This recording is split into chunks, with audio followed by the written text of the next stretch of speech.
Hello friends, I hope you all are fine at home.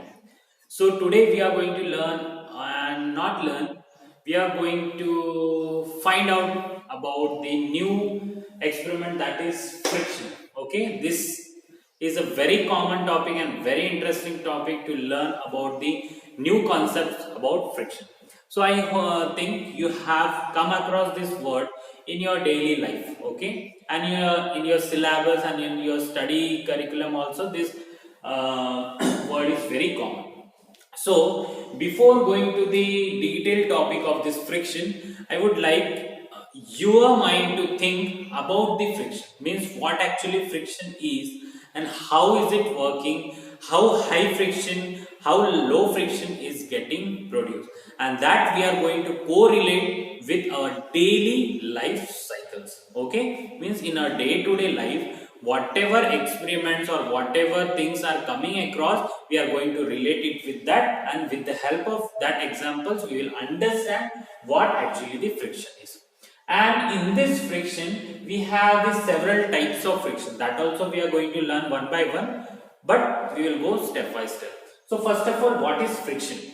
It's a very beautiful definition that friction is a kind of force. Okay, what is friction? Friction is a kind of force, but it acts in the opposite direction of the object.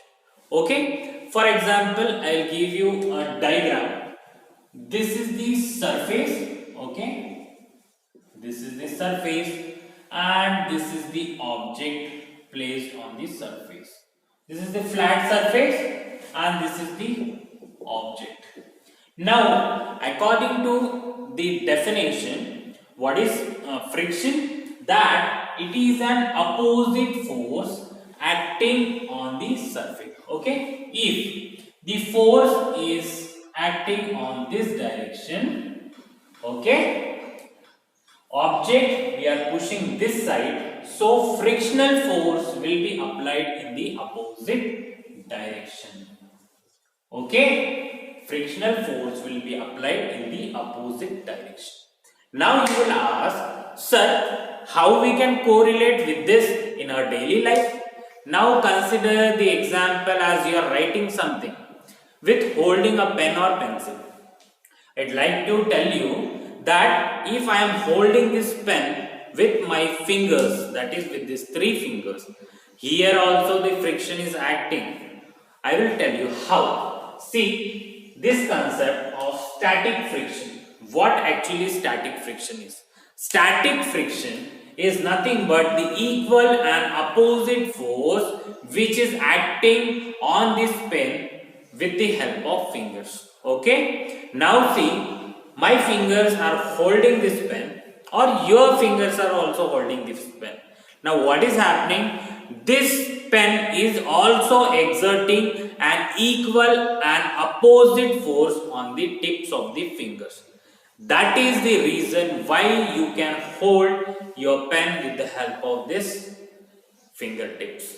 Have you understood? So, if anyone asks you how you can hold this pen with your fingers, it's not something glue or something Fevicol you have attached to it. It's just because of a scientific term, that is a static friction.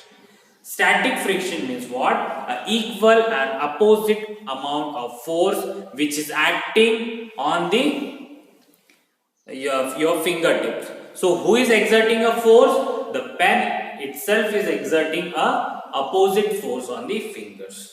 Okay, now don't go in the deep that the pen is non-living thing, how it can exert a force, even though you can't see the gravitational force, but it is acting.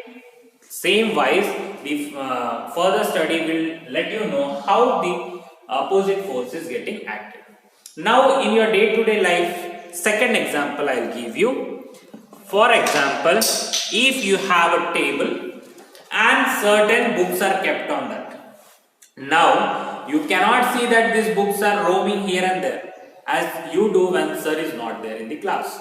Okay, but here you can see the books are confirm and stable on this cardboard.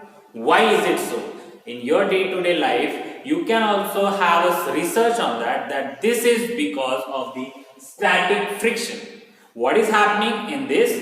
The books are exerting an equal and opposite force on this cardboard, and cardboard is also exerting an equal and opposite amount of force on the book. That is the reason why these books can remain at their same position without getting tilted.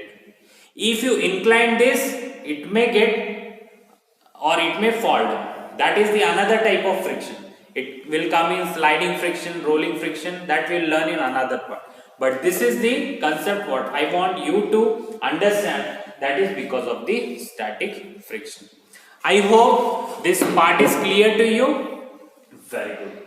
In another video, we will learn about the sliding friction. We will look after the examples of rolling friction. We will also understand about the fluid friction. Now, your home task is you have to collect the more examples of static friction which you can see in and around your circumstances. Okay, thank you so much. Stay home, stay safe.